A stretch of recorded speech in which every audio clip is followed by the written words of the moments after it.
ಇಲ್ಲ. ಮತ್ತೆ ಎರಡನೇ ಸರಿ ಎಷ್ಟು ಒಳ್ಳೆ ಕೆಲಸ ಮಾಡಿದ್ರು ಮತ್ತೆ ರಿಪೀಟ್ ಕಂಟಿನ್ಯೂ ಮಾಡ್ತಾರ ಅನ್ನೋದು ಗ್ಯಾರಂಟಿ ಇಲ್ಲ. ಆದ್ರೆ ನಿವೇದಿತ ತಂಗಿ ತರ ಒಂದು ಸರಿ ಅಧಿಕಾರಿಯಾಗಿ ನೀವು ಜಾಯಿನ್ ಆದ್ರಪ್ಪ ಅಂದ್ರೆ 60 ವರ್ಷವರೆಗೂ ನೀವು ಅಧಿಕಾರದಲ್ಲಿ ಇರ್ತೀರಿ. ಹಂಗಾಗಿ ಏನೇ ಅಭಿವೃದ್ಧಿ ಆಗ್ಬೇಕಂತಂದ್ರೆ ನಮ್ಗಾಯ್ತು, ದರ್ಶನ ಪುರಾಣಾರೈತಿ, ನಮ್ಮ ಸಿಗ್ನೇಚರ್ ಪವರ್ ಇಲ್ಲ. ಏನಿರೋ ಸಿಗ್ನೇಚರ್ ಪವರ್ ಅಧಿಕಾರಿಗಳಿಗೆ.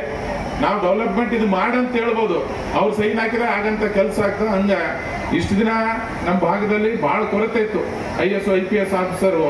ಆದ್ರೆ ತಂಗಿ ನೀನ್ ಆದ್ಮೇಲೆ ಈ ಭಾಗದಾಗ ಆದ್ಮೇಲೆ ನೀವು ಬೇರೆಯವ್ರಿಗೆಲ್ಲ ಪ್ರೇರಣೆ ಆಗಿಬಿಟ್ಟಿದ್ರಿ. ಒಂದು ನಿಮ್ಮ ನೋಡಿ ಸಾಕಷ್ಟು ಆಗ್ತಾರೆ ಬಹಳಷ್ಟು. ನೋಡ್ರಿ ನೆಗ್ನೂರ ಇನ್ನೊಂದು 5-6 ವರ್ಷಗ ಇಲ್ಲಿ ನಾನು ಏನ್ ಮಾತಾಡಿದ್ನಪ್ಪ ಅಂತಂದ್ರೆ ಇನ್ನೂ ಇವತ್ತು ಗೊತ್ತಾಗಲ್ಲ, ಇನ್ನೂ 5-6 ವರ್ಷ ಆದ್ಮೇಲೆ ಗೊತ್ತಾಗ ಇನ್ನೂ ಹಲವಾರು IAS IPS ಆಫೀಸರ್ಗಳ ನಿಮ್ಮ ನಗ್ನೂರು ಗ್ರಾಮದಾರ ಆಗ್ತಾರೆ. ನಮ್ಮ ಜಿಲ್ಲೆಯಲ್ಲೂ ಆಗಂತ ಕೆಲಸ ನಿನ್ನಿಂದ ಆಗ್ತಾರೆ. ನೀವೊಂದು ಮಾರ್ಗದರ್ಶನ ಹಾಕೊಟ್ಟದ ತಂಗಿ, ದೇವ್ರು ನಿನ್ಗೆ ಒಳ್ಳೇದು ಮಾಡ್ಲಿ ಅಂತ ಹೇಳ್ತಾ, ಇವತ್ತು ಇನ್ನೊಂದು ನಮ್ಮ ಮುತ್ಯರು ಮಾತಾಡಂತ ಹೇಳಿದ್ರು, PUC ಭಾಳ ಹಿಂದ್ ಬಿದ್ದೀವಿ, ರಿಸಲ್ಟ್ ಕೊನೆಯ ಸ್ಥಾನದಾಗಿದ್ದೀವಿ ಅಂತ. ಇದಕ್ಕೆ ಯಾವ ಪಕ್ಷಕ್ಕೂ ಬ್ಲೇಮ್ ಮಾಡಕ್ ಆಗಿಲ್ಲ. ನಾವಿದ್ದಾಗೂ ಕೊನೆಗಿದ್ದೀವಿ, ಈಗಲೂ ಕೊನೆಯಲ್ಲಿದ್ದೀವಿ. ನಿಮ್ಗೆ ಹೇಳ್ಬೋದು ಮಾಧ್ಯಮ ಮಿತ್ರರಿಗೆ, ಹಿರಿಯರಿಗೆ, ದರ್ಶನ ಪುರಾಣ ಈ ಸರಿ ವಿಧಾನಸೌಧ ಮಾತಾಡೋಂಥ ಸಂದರ್ಭದಲ್ಲಿ ಸರ್ಕಾರಿ ಶಾಲೆಯದು ಸರ್ಕಾರಿ ಕಾಲೇಜು ರಿಸಲ್ಟ್ ಸಪ್ರೇಟ್ ಅನೌನ್ಸ್ ಮಾಡಂತ ಹೇಳ್ಬಿಡ್ರಿ. ಆಟೋಮೆಟಿಕ್ ನಾವು ಮುಂದಿರ್ತೀವಿ.